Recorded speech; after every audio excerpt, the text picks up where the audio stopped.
Lok Sabha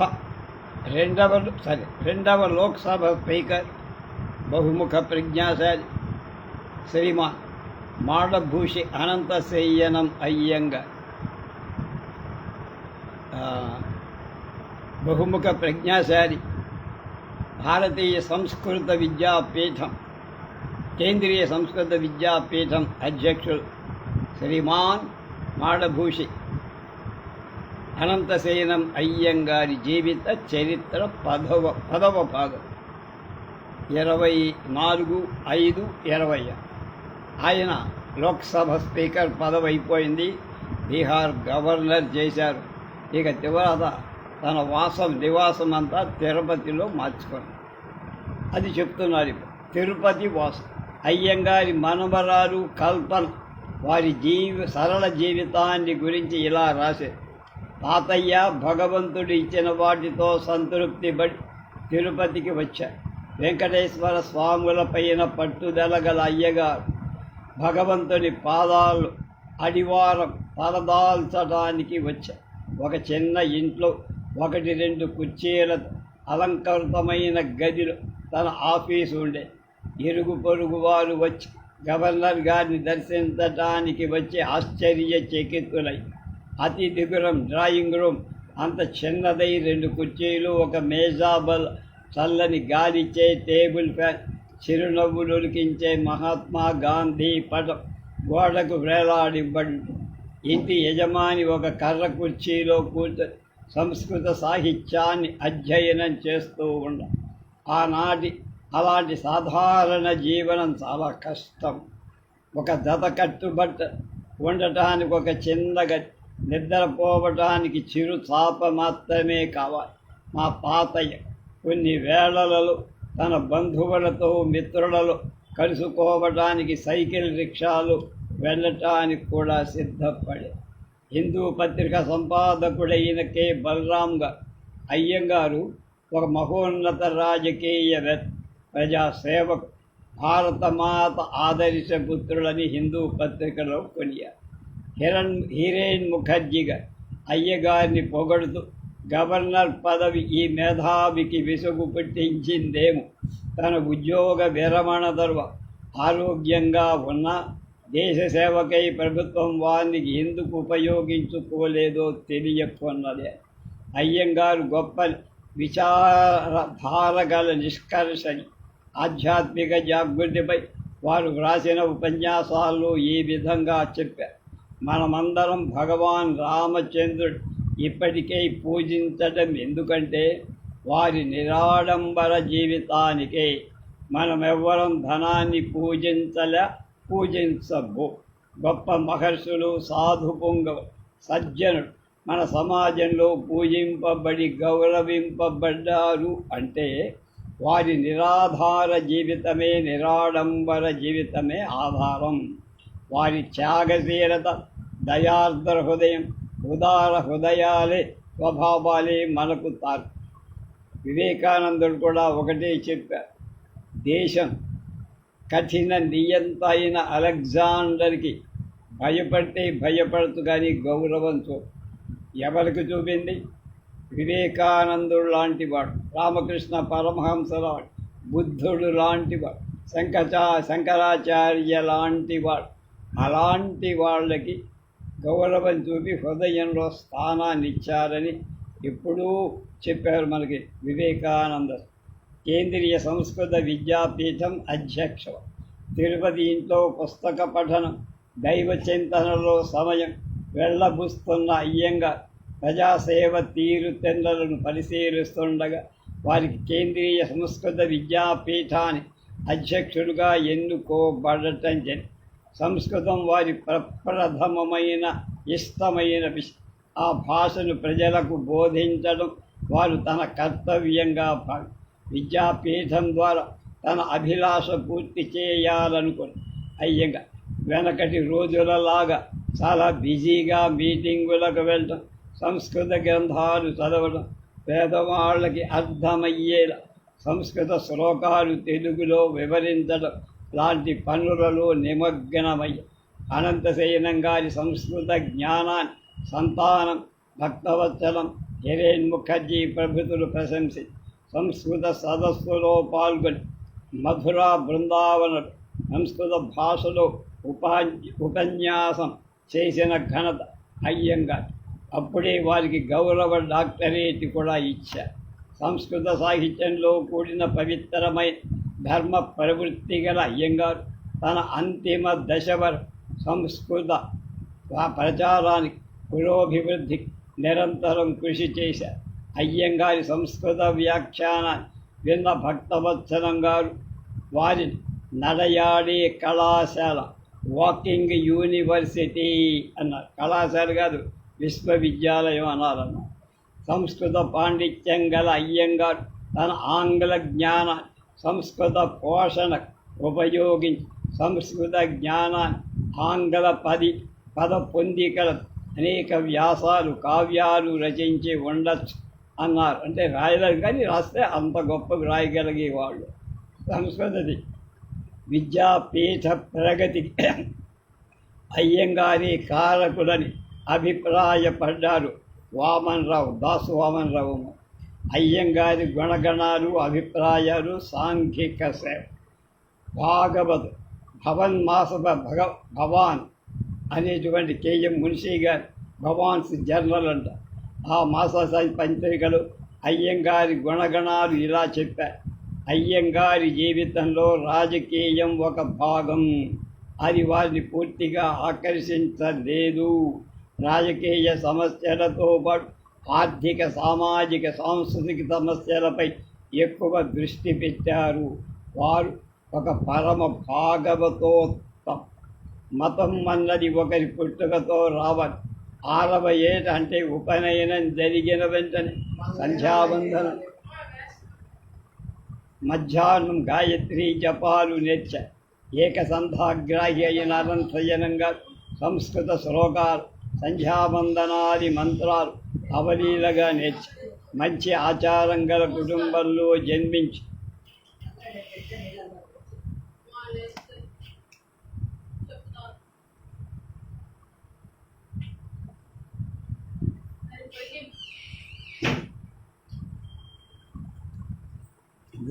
colours బాగా డీప్గా colours అవలీలగా నేర్చి మంచి ఆచారం గల కుటుంబంలో జన్మించిన వారి రోజు 2 పూటల దేవాలయ దర్శనం, తన నాన్నమ్మ సంగమలం వద్ద పూజ,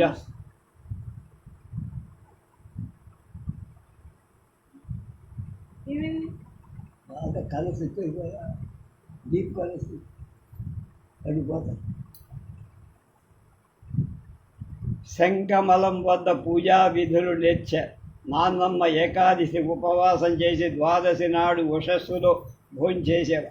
అయ్యంగారికి ద్వాదశ పారాయణ చాలా ఇష్టం. సాయంత్రం వేళల్లో నాన్నమ్మతో కలిసి హరికథ కాలక్షేపాలు వినటానికి గోవిందరాజుల వారి దేవాలయానికి వెళ్ళేవారు.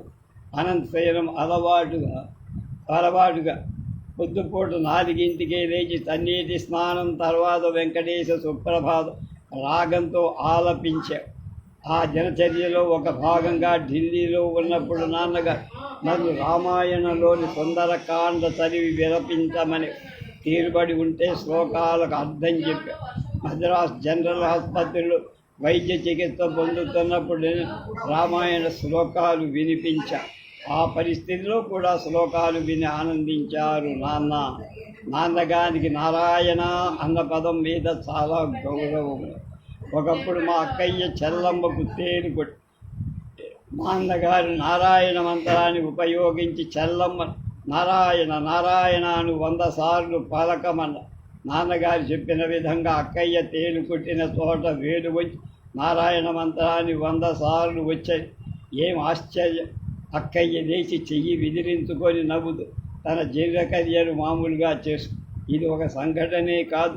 నాన్నగారు నారాయణ మంత్రాన్ని ఎన్నోసార్లు కుటుంబం సభ్యుల మీద భజించారు. అది సఫలమైంది కూడా. అలాంటి భక్తి విశ్వాసాలు ఉన్నవారు అయ్యంగారు.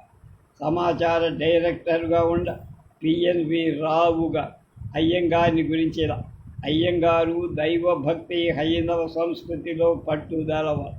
మానవ సేవే మాధవ సేవ అనే తత్వాన్ని ప్రచారం చేసి వైష్ణవ సంప్రదాయంలో ఆసక్తి గల అయ్యంగార్ తమలాగా తమ పిల్లలు వైష్ణవ సంప్రదాయ ఆచార వ్యవహారాలు అంతగా అలవరుచుకోలేదు అనేవారు. వాళ్ళకి పంజాబీ దేశీయులు భరించి కుమార్తె బెంగాలీ కోడలు వైష్ణవ కుటుంబంలో పుట్టి మెచ్చిన అమ్మాయి సమానంగా ప్రీతిపాత్రుల ఎవరిని ద్వేషించలేదు. అయ్యంగారి మనుమరాలు శ్రీమతి కల్పనా రంగన్ తాతయ్య భక్తిని గురించి, తాతయ్య ఒక ఉదార స్వభావుడు, సర్వమానవ శ్రేయోభిలాష్, దైవభక్తుడు, దైవారాధన చేయకుండా భోంచేసేవారుగా సంధ్యా సమయంలో వెంకటేశ్వర స్వామి పఠనంలో కూర్చొని సహస్రనామం పఠించేవారు. అప్పుడప్పుడు కొండకు వెళ్ళి దేవుణ్ణి దర్శించి వచ్చి దేవుడు మేలు చేస్తే ప్రజలందరూ క్షేమంగా ఉంటారనే నమ్మకం అయింది. చిత్తూరు నుండి తిరుపతికి ఇల్లు మార్చడం కూడా దైవ సాన్నిధ్యంలో తన కుటుంబీకుడు జీవితం గడపాలన్న ఆసక్తి అయి ఉండాలి. వైష్ణవులైన ఇతర మతాల మీద సమాన భక్తి కలవారయ్యంగా. గాంధీ గారి తత్వమే వారి తత్వం. అయ్యంగారి సాంఘిక దృక్పథం సంఘ సేవ. అయ్యంగారి సామాజిక దృక్పథం చాలా విశాల ఉదాత్త. 6 అహోబల దేవాలయ పునరుద్ధరణ కమిటీ అధ్యక్షులుగా, కుష్ఠరోగ నివారణ కేంద్రానికి అధిపతులుగా, చిత్తూరులోని ఇప్పటి కాంగ్రెస్ కార్యాలయం వారి అన్నయ్య జ్ఞాపకార్థ ప్రభుత్వానికి ఇవ్వబడిన కానుక.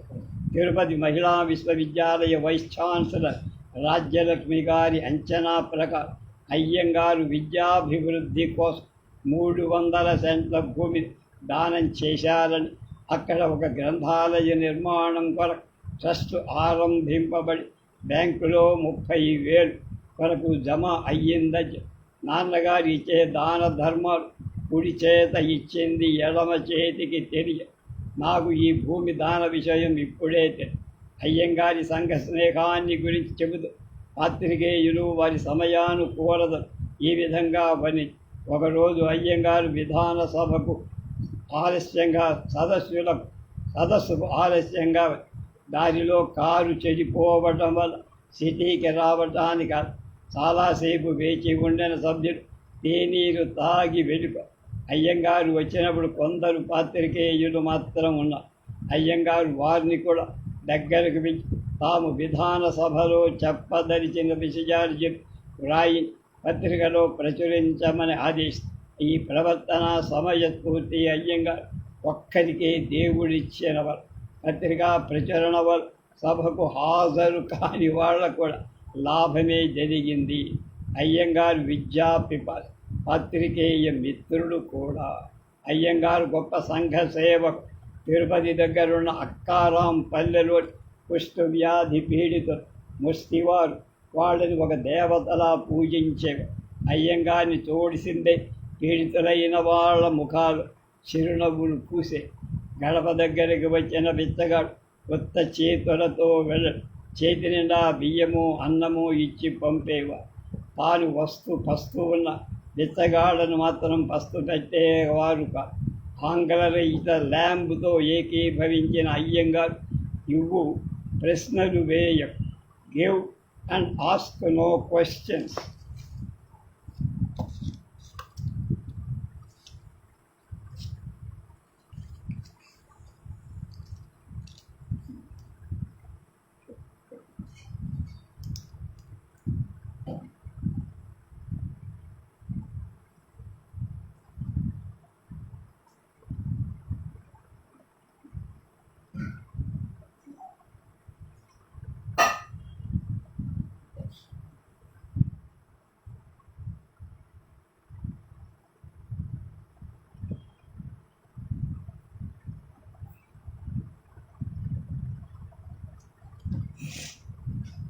పేదవారి స్థితిని మెరుగుపరచదలిచారు. దేవస్థానం వారితో కలిసి దగ్గర హోమ్స్ ఆసుపత్రులు తెరిపించి పేద జనాభివృద్ధికి ఎన్నో కార్యక్రమాలు చెప్పి స్వతంత్రంగా ప్రభుత్వ సహాయంతో ఎంతో మేలు చేశారు. తిరుపతికి 2 కిలోమీటర్ల దూరంలో ఉన్న అక్కారాంపల్లిలో కుష్ఠరోగుల కాలనీ స్థాపించి వారి కుటుంబ సభ్యులకు గృహ వసతి కల్పించి ఆ నీళ్ళ కాలనీలో నీటి బావిని తవ్వి పాడి పశువుల పెంపకం, తోట పెంపకం చేయి. గోధుమ పంటకు నేలను దుని గోధుమలు పండించే ఏర్పాటు చేసి చిత్తూరులో శ్రీ రాజాజీ అనే కలెక్టర్ ఉన్నప్పుడు ప్రతి కుష్ఠరోగి 300 నుంచి 60 రూపాయల వరకు పెన్షన్ ఇప్పించి ఆర్కాట్ నుండి శ్రీ సంపత్ గారి సహాయం వారికి చెప్పులు కుట్టింపించారు. తిరుపతి దేవస్థానపు ఆసుపత్రి నుండి వైద్య సదుపాయం కల్పించి వ్యక్తిగతంగా పారామెడికల్ ఆఫీసర్ శిక్షణ ఇప్పించి కుష్ఠరోగుల పరామర్శ జరిపించారు. రోజు ఒకసారి స్వయంగా అక్కడికి వెళ్ళి రోగులను పరామర్శించి వారి కష్ట సుఖాలు కనుక్కొని అలాంటి అసహాయ ప్రాణులు వారు దేవుడి అవతారంలా అయ్యంగారు మరణిస్తే కుష్ఠరోగులు ముష్టివారు వేలకు వేలుగా వచ్చి తమ అంతిమ దర్శనం చేసుకొని వారికి దోహాలు అర్పించివి. 16 అణాల ఆంధ్రుడు అయ్యంగా ఆంధ్రదేశం తమిళనాడు సరిహద్దులను ఆనుకొని ఉన్న చిత్తూరు జిల్లాలో జన్మించిన అయ్యంగా 16 అణాల ప్రత్యేక ఆంధ్ర రాష్ట్ర స్థాపనకై అమోఘ కృషి చేశారు. అనంతశయనం రాయలసీమ కోనసీమల ఐక్యతకు పాటుపడిన తొలి ఆంధ్ర మహాసభకు అధ్యక్షుడు. 75లో ప్రపంచ తెలుగు సభ వారిని గౌరవించి వారు తామ్రపత్ర గ్రహీత గొప్ప స్వాతంత్ర సమర యోధ కేశిశేఖరుడు శంకరంబాడి సుందరాచార్యుల మా తెలుగు తల్లికి అనే ప్రఖ్యాతి చెందిన రాష్ట్ర గీతాన్ని రాయటానికి పులికొల్పిన వారు అనంతశయనం అయ్యంగారు. బాపు రమణులకు ఎందుకో ఇవన్నీ తెలియలేదు. అనంతశయనం అయ్యంగారు చాలా లైట్గా తీసుకొని రాశారు. మనం అది కూడా లైవ్ చేశాం. భక్తవచనం గారి మాటలలో అయ్యంగారు చిత్తూరు జిల్లాకు చెందినవారు. తెలుగులో పాండిత్యం పొందారు. మాతృభాష తమిళమైన తెలుగు సంస్కృతంలో సహజ పాండిత్యం తమిళ సాహిత్యం సంస్కృతి ఆచార వ్యవహారాల మీద పట్టుదల ఉన్నది. అయ్యంగారు వాల్మీకి రామాయణం, పోతన భాగవతం, తమిళలో ఆల్వార్ ప్రబంధాలు చక్కగా అధ్యయనం చేశారు. తమిళ మహాకావ్యాలలో ఉత్తమ సాహిత్యంలో అభిరుచి కలిగి ఉన్న గొప్ప విద్వాంసు. అయ్యంగారు ఆంధ్రప్రదేశంలోనే కాక తమిళనాడులో కూడా గొప్ప ఖ్యాతి. తిమ్మారెడ్డిగా అయ్యంగారి ఖ్యాతి స్వతంత్ర సమర యుద్ధంలో కేంద్ర రాష్ట్ర కేంద్ర స్థాయిలో మహోన్నత.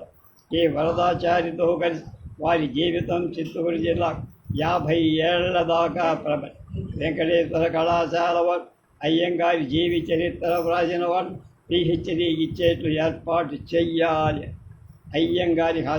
అయ్యంగారు అధ్యక్షులుగా ఉన్న లోకసభ సదస్సులు హాస్యపు విందు చేసేవారు. హాస్యపం ఎప్పుడూ మాటకు మాటలు ఖచ్చితంగా నిర్భరమైందిగా ఫలపూరితంగా. ఒకప్పుడు అయ్యంగారి కుటుంబ నియంత్రణ సభకు అధ్యక్షత వహించారు. వారు సభలో మాట్లాడు, నేను 12 మంది పిల్లల తల్లి అంచేత నన్ను అనుసరించగల ప్రధాన వక్త అశోక మెహతా వైపు వారిని అనుసరించి వారు ఆజన్మ బ్రహ్మచారి. అశోక మెహతా గారు అప్పటికి యోజనా సంఘ ఉపాధ్యక్షులై బీహార్ నుండి వచ్చిన అయ్యంగారు మా ఇంటికి వచ్చారు. తనతో ఒక MDA సహితం పిలుచుకొని ముందు హాల్లో ఆసీనులై నేను కాఫీ కప్పులు అందిస్తాను, నీకెందరు పిల్లలని ఒక ప్రశ్న వేశారు. నేను ఒక నిమిషం ఊరుకొని తేరుకొని 420 మంది అన్నారు. వారి హాస్యం నాకు అర్థం. ఎందుకంటే అప్పుడు నేను ఒక జూనియర్ కళాశాల ఆడపిల్లలకు ఆంగ్ల సాహిత్యం బోధిస్తాను. నాన్నగారితో వచ్చిన వాళ్ళకి పాపం తన అమ్మాయికి ఎందరు పిల్లలంటే వాళ్ళకేం తెలియదా అన్నట్టు దిగ్భ్రామ చెందారు. అందరినీ నవ్వించడం, ఆశ్చర్యపరచడంలో వారికి వారేస రేపు కుటుంబీకుడు అయ్యంగా.